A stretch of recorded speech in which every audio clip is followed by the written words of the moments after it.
Hello and welcome back to season 2 of the Mix at Fusion Dance podcast. We have been on hiatus for quite some time, and the thing is, like, we didn't mean to. It's just dance life got super busy, and bringing on starting a baby Fusion University is again a beast with practicas and socials and whatnot. So it's a lot of work, and it's still like a team of two.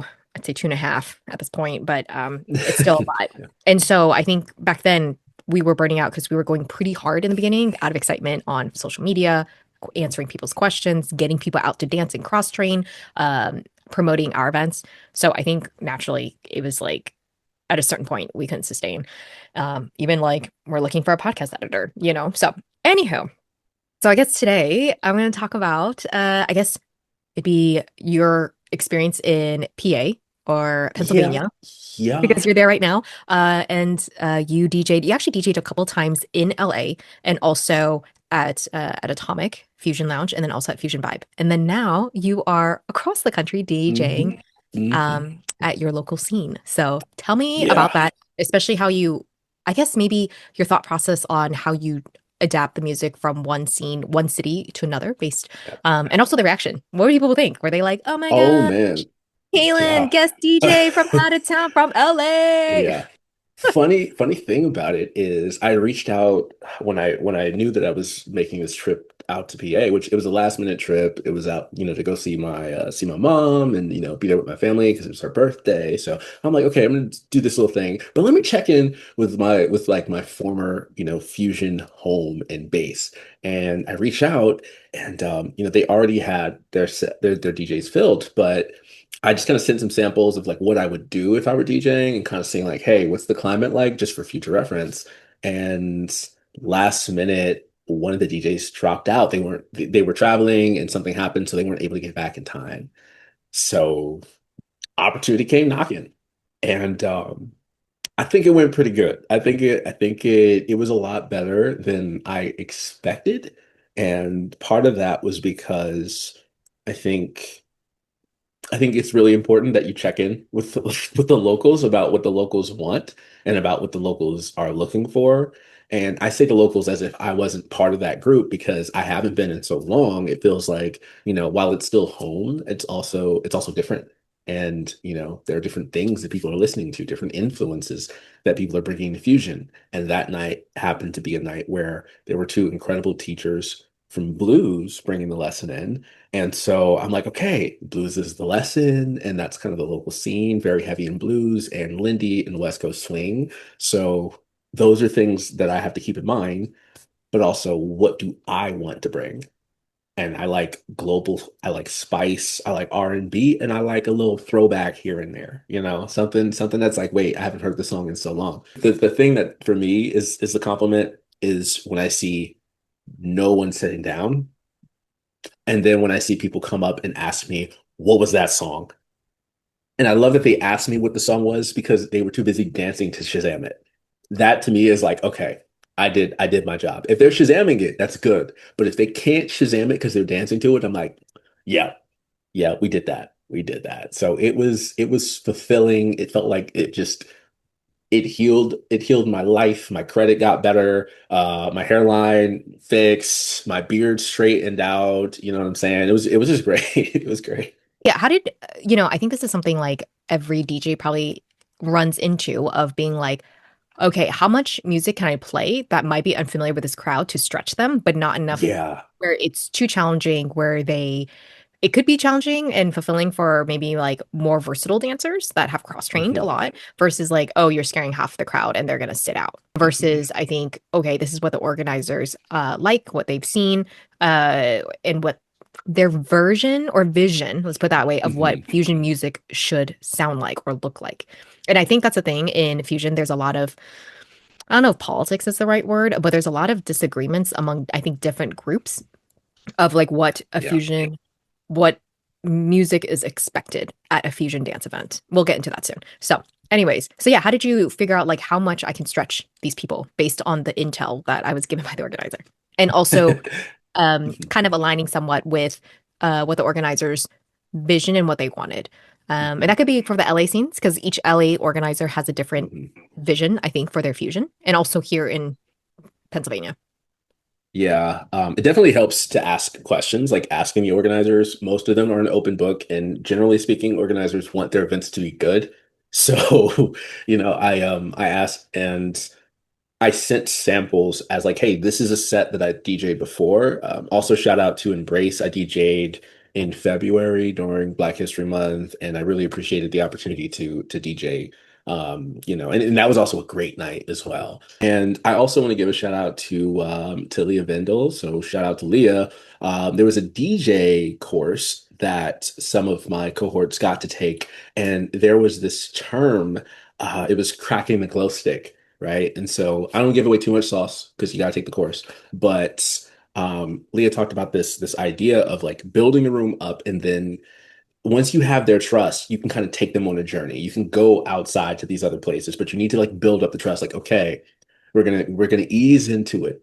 Kind of like when you start off a dance, you don't want to just jump into crazy stuff. You don't start the dance off with like, a one-handed overhead lift. You got you got to build context first, right? And so this idea of cracking the glow stick, it's like a song that it's gonna hit. People are gonna like, okay, whatever, like for different dances and for different rooms, it's gonna look different. But typically that's one of those songs that when people hear, they're like, oh, yeah, it's time to take the bracelets off, let my hair down a little bit, like take the jacket off, like it's time to go, right? And keeping that in mind, I think that was a big part of getting people to that place where they were okay with kind of going on the journey. You know, I also will say, I think the time of night matters, and it's important to know, like, oh, are you like if you're first DJ or your second DJ or third DJ, like, where are people coming from? You know, because like that first DJ, your job is going to be to warm the room up. And that's what I was. I was like, okay, I'm opening DJ. I need to warm the room up, which means there's going to be people from the class who want to practice what they practice in the class. So I'm going to think bluesy in the beginning. But there are also people coming in who are like, hey, I just got off work. Maybe I had like something go crazy today, or I just came from dinner or whatever. So they're not set on dancing yet. They need to kind of warm up to the room as well. And when they see other people are like having a good time and their vibe, and they're like, you know what? This is switching my energy. Then that's where you hit them with the crazy cover of like Toxic or something like that. That's when you get them. I think another thing that's interesting is this idea where they say like the better dancers come late, and I think it's just like the more experienced dancers usually come after the lesson. Sometimes they feel like they don't need to take the lesson. Sometimes it's because they're coming from other dances, they're coming from other events, so they're getting there like, oh, I'm ready to go. And I had I love that. I love that people as a compliment were like, man, I wish I got here sooner, like I Ooh. missed out. To me, I was like, oh wow. And I had someone say, man, I'm glad I'm not DJing tonight because I wouldn't want to come after that. Ooh, that's a really good Which compliment. to me, I was like that hit. And Yeah. yeah, I mean, I played a lot of music that I would want to move to, that I would want to dance to, but also trying to make sure that it wasn't so far out, in the level of like maybe it's too different or it's too complex or it's too, just too much for someone who's new. It should still be danceable.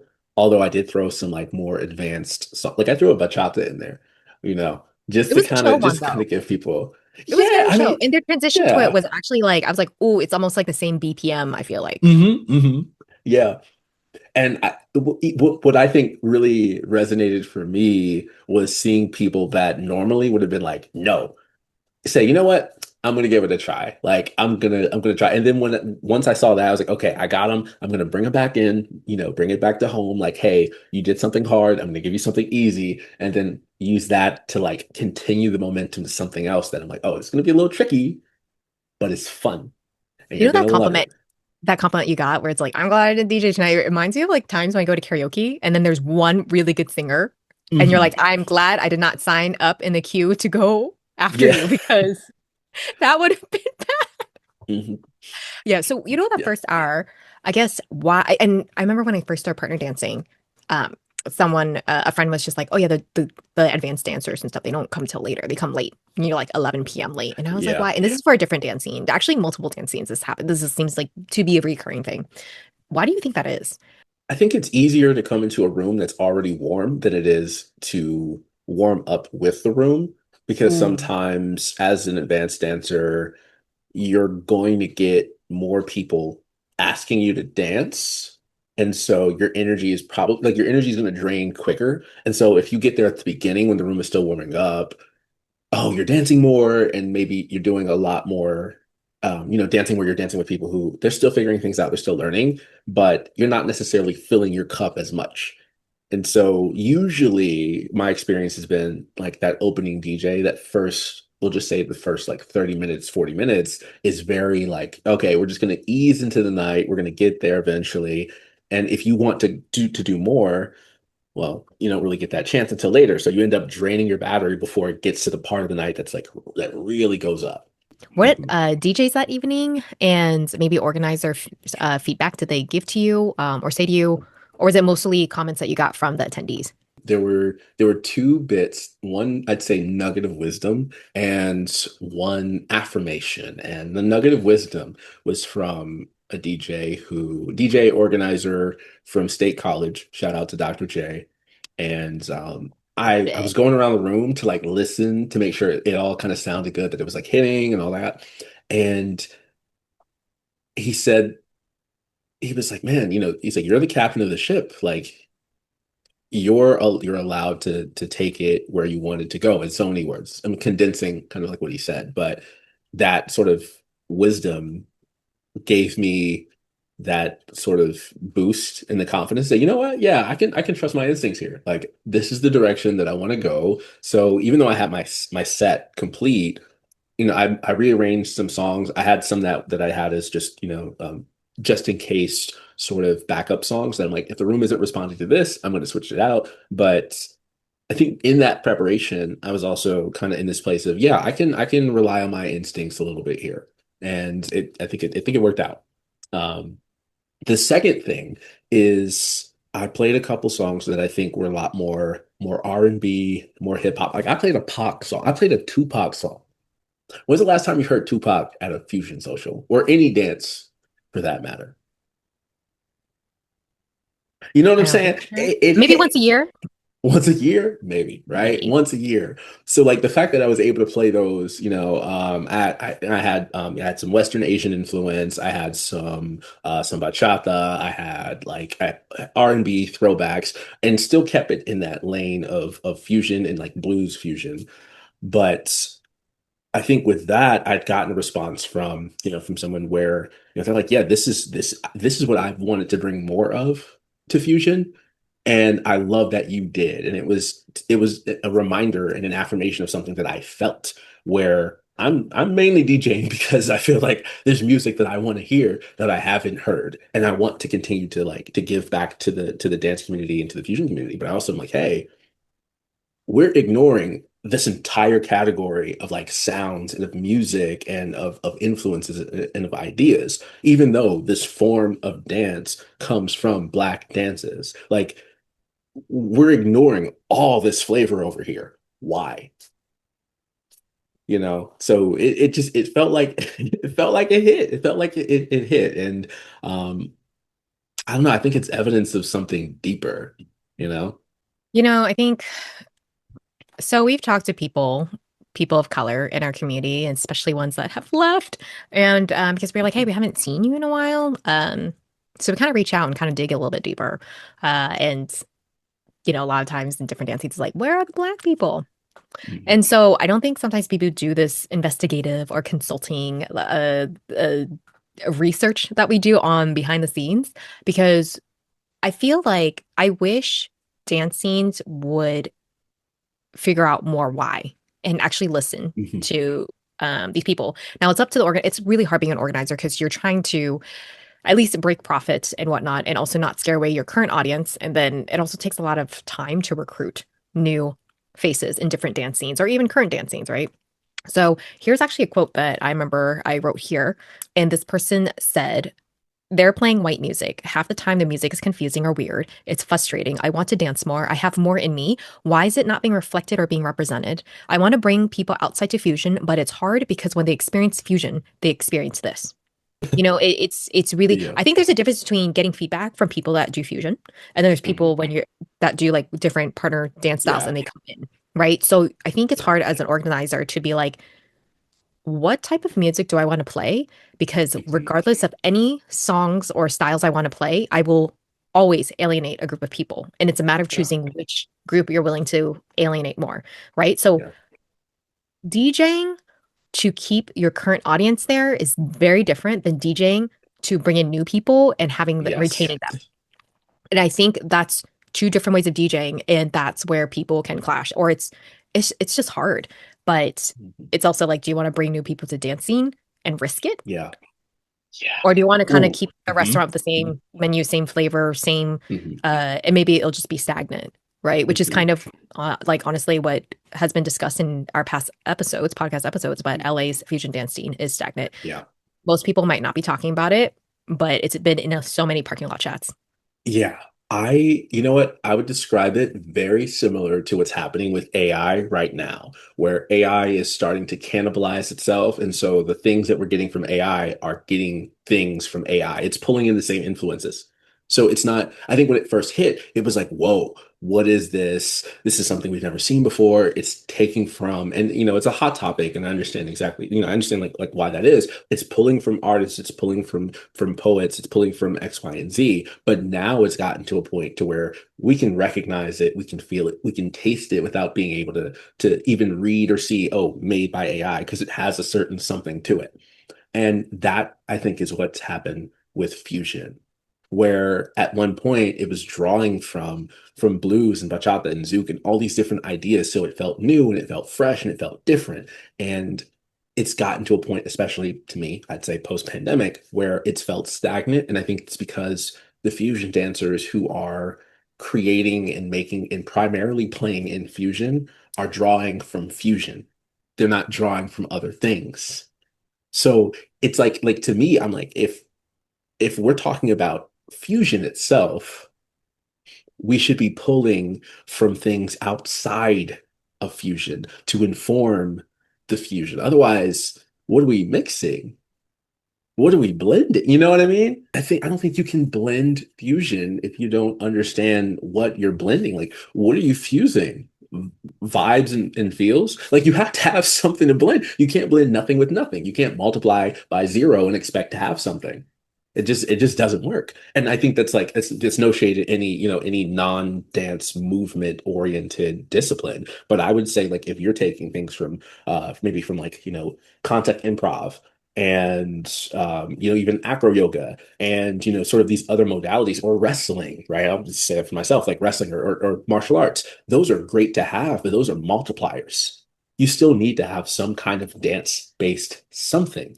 And there's a reason these languages work. There's a reason that blues or that bachata or that that zouk. There's a reason that these things work. These are like codified recipes or catalogs of flavors. So we can take ideas from these flavors and bring them in, but we should start with something. We shouldn't just say, "Oh, I'm going to bring carrots and tomatoes and I don't know, mayonnaise and raisins and see what happens if I throw some cinnamon in there."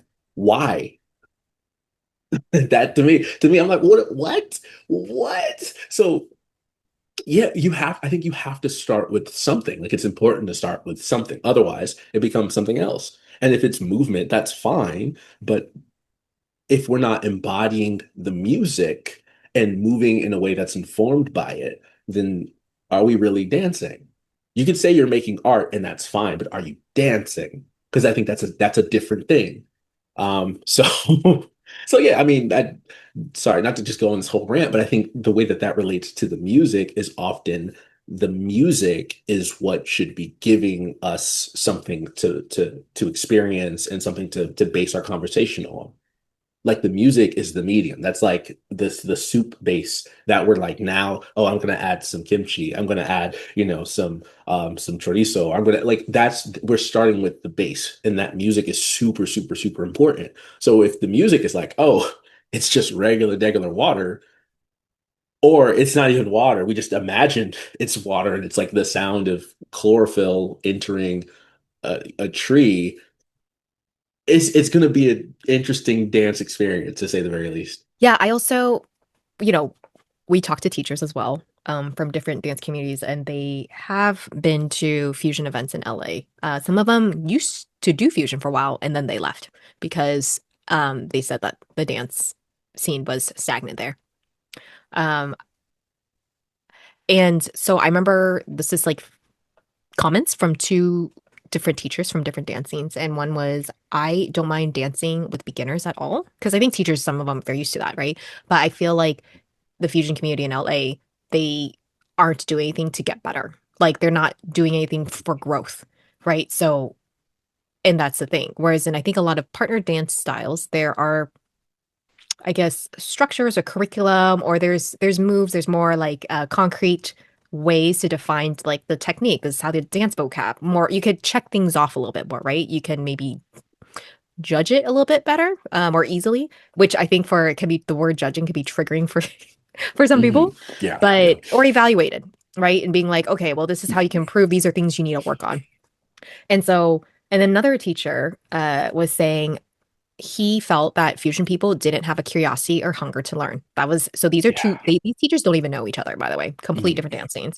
And it doesn't seem like they try to apply or fuse what they've learned in class. There's some classes here where in fusion where I think Fusion Vibe does a really good job of it, where they bring in teachers from different uh dance backgrounds to teach. And usually it's beginner, right? Beginner class to get the basics and everything. But I feel like the people that do apply it and fuse what they learn are the ones that either one are already cross training or two, they're just more adaptable dancers. They actually implement it. It's kind of like, you know, when someone teaches you like a routine at home and or at the gym or something like that, and you're like, okay, homework, you have to go now do it. Most people aren't going to do the homework. They're like, meh, Yeah. okay. I'm guilty of this of myself, where I'm just like, okay, yeah, I'm gonna record this recap Mhm. of what the teacher said, and then I won't even look at it. Maybe 4 months Yeah. later, I'm like, oh yeah, let me review that. You know?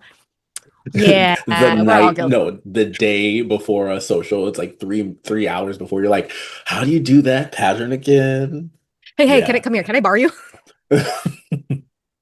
Yeah, no, I Mhm. think like, to the point that that those teachers kind of brought up, like I think something that I would say is that I think when people are being brought to fusion, a lot of the time, if you're not coming from, some place where you've learned some dance vocab, right? Like I think you're going to be lost and you're going to be confused. And I had a conversation with someone, non-fusion dancer, who not non-dancer. I mean, they had grown up in dance and their parents were dancers. And so they had some awareness of social dance, but not something that they did. And they said, oh, do you think fusion should be open to beginners? Like, do you think that's something that people should do as a first dance? And I very quickly said, no, I do not, which that kind of blew her away. She's like, "Oh, oh, why?" And I said, "Honestly, I don't think so because if you're entering fusion for the first time and you don't have any background, you might be okay with the music and the idea of dancing with a person, but still not able to understand what's happening in that conversation. And because so much can be happening in a dance, you can end up lost, but also hurt. Like there are things that can happen that if someone tries to move it, and then of course I think there's a conversation about leading and following and what the rules and the norms are. But if you don't even have a background for any kind of norms or expectations, you can go in not knowing that maybe you shouldn't dip yourself, or not knowing that maybe you shouldn't try to dip someone that you haven't earned that trust with, that there are some things that are not okay. Like you don't have any sort of idea for what is or isn't permitted. And that can create danger, but also it creates an environment, I think, where the level of dancing drops. And that's not to say I don't want beginners in fusion, but I do think that when I was introduced to fusion, the expectation was you learn something else first, then you come to fusion. When I was introduced to fusion, I'd already been dancing salsa and bachata for about 3.5 years, and I was learning West Coast swing. I was going to classes for West Coast swing and for blues. So at that point, I already had some kind of something, and I was still blown away by what I was seeing. I was still like, whoa, I am garbage, and these people are amazing. Which, like, they're like, hey, don't think about it like that. But I still had that, like, oh, there was a level of awe there because there was skill. Um, yeah, so I think it's like it can water it down, and you need to have those containers. Like technical people will leave. People who have put time in and have learned and have grown in what individual dance they come from or multiple dances they come from, they will leave. And that at least that's been my experience. That's what I've seen. It's like those more advanced dancers, they'll dip out. They're saying, oh, okay, cool. We're just kind of making it up, but there's nothing we're making it up from.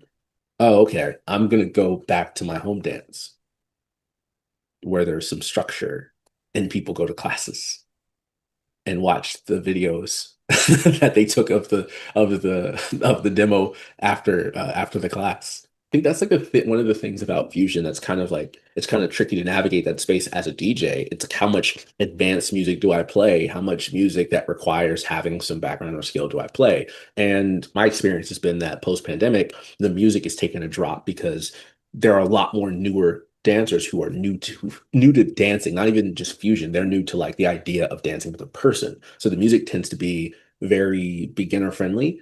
And that's to me, I'm totally fine with that in the beginning, right? Like the beginning of the night, if we're playing more beginner friendly, cool. But if we're not picking up whether it's the BPM or the complexity of the music and it all sounds the same, I don't want to spend my entire night there. I don't want to go. At that point, then I start losing trust in fusion. And I think a lot of the time, what I've noticed with fusion dancers, generally speaking, is they respond to the lyrics and to the melody. They especially the lyrics, so they'll follow the flow of the lyrics. And it's an easy way, I think, to find yourself in a song you don't know. But with that, when we play music and when I say advance is relative, I think sometimes like what might be hard or difficult for one person isn't hard or difficult for another. But I think a lot of time there's this conversation from fusion dancers or this pushback from fusion dancers of like, oh, if I wanted to hear salsa, I go to a salsa event, or if I wanted to hear swing, I go to a swing event. And I think we're missing that like I want to fuse with this flavor base. And not everyone feels like that's a bad thing. Not everyone is like, oh, spicy is bad. Some people love spicy. They go to salsa or they go to bachata because you can bring those things out, but they want to bring those things into fusion. And at one point, that was something that was the norm and the expectation. And I feel like and maybe this sounds like a call out, and it kind of is. I would ask, are some people hiding behind fusion because they want to avoid areas they're not strong in? I would say, hey, if you feel nervous when you hear salsa or you hear bachata or you hear something that's rhythmically complex, if you feel nervous, do you think maybe it might help to go to a class, to ask a friend that you trust, hey, can we practice this? Because my thing is, how are we going to have conversations with everyone, regardless of where we are, if we're not practicing the language they speak? And some people are dancing to the rhythm. That's what they respond to, especially when you come from certain dances like salsa, like bachata, like zouk. You need the rhythm. And so if you're dancing with someone who's only playing in melody or in lyric, you're going to have a hard time connecting. So my thing is like, why are we not also thinking let's be global in the languages that we speak. Even if you come from a base, you don't have to learn everything, but you can learn the basic steps for something so that if someone is coming in from salsa, someone is coming in from a background where, and it's not just salsa, I'm just using it as like the example, right? But it's like, oh, we learn ideas from tango. Are we listening to tango music? We learn ideas from blues. Are we listening to blues music? Okay, okay, yeah, yes, maybe, sure. West Coast swing, yes, sure. So why aren't we listening to salsa? Why aren't we listening to bachata? Why aren't we also saying let's incorporate ideas from these dances into our dancing and into our dance scene? So yeah, I think the music should necessitate that adaptation. Anyways, that It's was a interesting. rant. It's interesting because it reminds me of when I used to work in the entertainment industry. Hmm. Well, when you DJ or when I DJ, we throw in some Latin music, whether it's bachata, salsa, zouk, or kiz, right? If you do, let's say, like 25% of Latin music or blah, blah, blah of music, certain styles of music, a common comment that we get, not common, there's two split side comments that we get. One, oh my gosh, thank you so much for playing that because we rarely get that. There's diverse music. I do notice, I guess what you call advanced dancers, I like advanced fusion dancers. I call them versatile dancers, adaptable Yeah, dancers, right? yeah. Highly adaptable. So, but it's always, so there's those people that are like, there's variety here. Thank you for dancing, for playing like blues, swing, Latin, everything. Great. And then there's people that will always say, oh, that's too Latin. And so it's interesting because like back to the entertainment industry, I've never heard someone really tell me, oh, there's too many white people in this movie. It was never a thing. It was the norm. And then when you have like a heavily Mm. black cast or Asian cast, people will make not that many because PR, but they'll be like, oh yeah, there's a lot of black people in that movie. And Yeah, I yeah, remember yeah, thinking yeah. like, oh yeah, there are. But then I obviously the second thing I thought was like, but people don't say that about like people where movies that have a lot of white actors and actresses. It's not. It's something that's I think, and so I kind of feel the same here where we're used to hearing a certain type of fusion music that even outside people that come from salsa and swing and all those stuff are like, oh yeah, they play that type of fusion Mhm. music, and I'm like, what do you mean? Because you brought a friend that from outside, and she said it all kind of sounds the same. Granted, I know it Mhm. depends on the DJ, but we kind of know there's like a certain uh there's a certain sound to it, right? And some people, and it's one of those things where some people in fusion, they're like, what do you mean? What do you mean? So I think it's being so comfortable with something so familiar that when you bring in something new, it's such a shock to the system for some people. But for other people who have, like, I grew up in a very diverse neighborhood, right? And so experiencing different cultures and eating different types of food, listening to different types of music, it was normal for me. That it was reverse shock when I went to places that were like majority white, right? Not that Mhm. it's like a bad thing. It's just that's just happens to be where I live, etc. And moving around, you see that. Also, based on statistics, I actually went into 2025 and looked up at the DJs, the type of music, because I want to see if there's anything here. Um, but I looked up the DJs that were played at Fusion Socials in 2025, and I kind of crunched some numbers.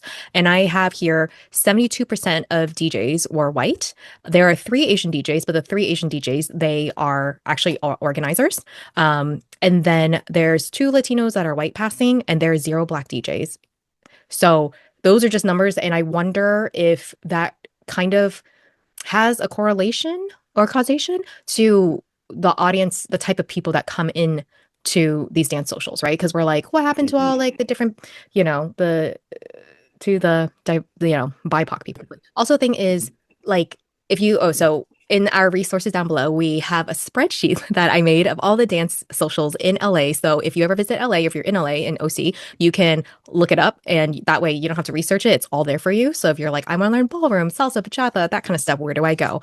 If you look at that Excel spreadsheet, the one that is most loaded, the one dance that it's most loaded, like there's a social every night. Yeah. There's seven Mhm. socials competing with each other on Mhm. Saturdays and Fridays, sometimes Sunday, but Monday to Friday, like there's always something there, is salsa bachata. So Mhm. that is probably the biggest dance scene in LA, partner dance scene wise, but yet it is the smallest demographic at our fusion, which kind of, I'm like, hmm, interesting. But then West Coast Swing is Mhm. probably the second dance that is Yeah.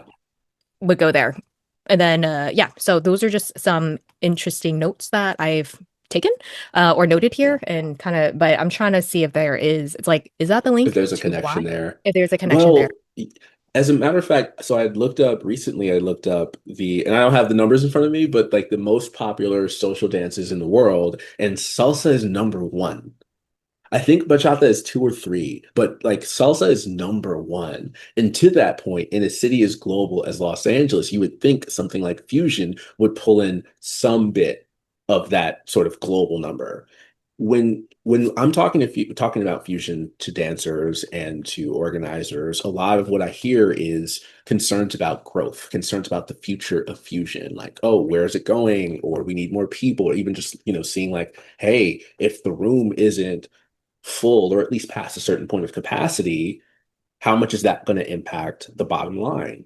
And I think what's interesting is often the music and the sort of the I'd say the culture seems to kind of keep itself insulated when what we need to do is be proactive about going out and bringing people in, but also keeping them in.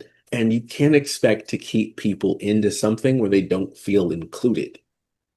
Ooh. So if you want these people who are from salsa or from any other dance, right? Forget just salsa. I think like if you want to have bigger dances and bigger events, then you need to think bigger and think outside, not gimmicks like, oh, we have, we have this thing or that thing, right? Like, oh, we have a flower show. That's cool, but like, does the music make other people feel welcome?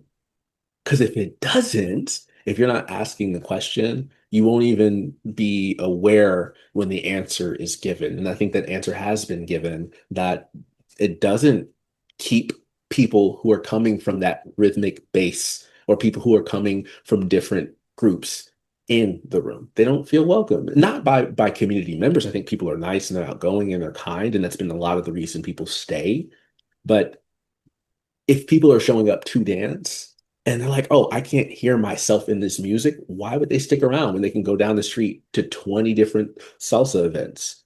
You know, if I like food with spice and with seasoning and with a little I garlic was just about and to say. paprika, but it's that's real. It's like if that's what I want, I want that flavor, and everything I'm eating feels bland or it feels like it's only playing in one sort of color wheel. I'm gonna get tired of that and I'm gonna go over there. I'm gonna go to that other thing because that's what I also want. So yeah, I think fusion should be a globally minded potluck. Are we globally minded in how we create fusion events and how we create music and how we DJ, right? Like I think things like that do matter. So yeah. I think fusion it feels like an anomaly of like, what is fusion? We get that asked so many times.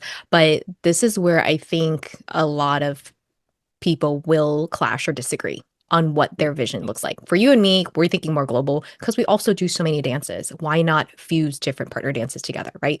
So you know what? This is how I explained it to a teacher.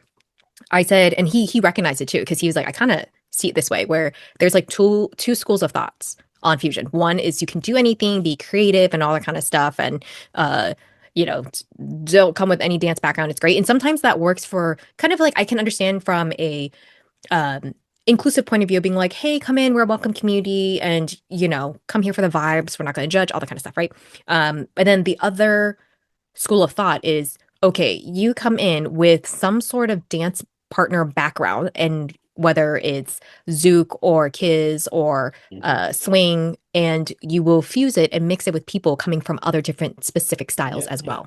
So I think that's where is it schism? Is that the word? Where the schism? Yeah, yeah, yeah. Yeah, I was like, I Yeah, don't like know why I the learned that from schism. Yeah. like seventh grade. Remember that? Like, yeah, the schism and the divide is. And for us, again, we are more global fusion. We include more music around the world. Let's just put it that way in our events. So there's people that we know that's going to alienate, and I think at that point we've gotten to the point that that's okay because we are filling the gap of what's missing in LA.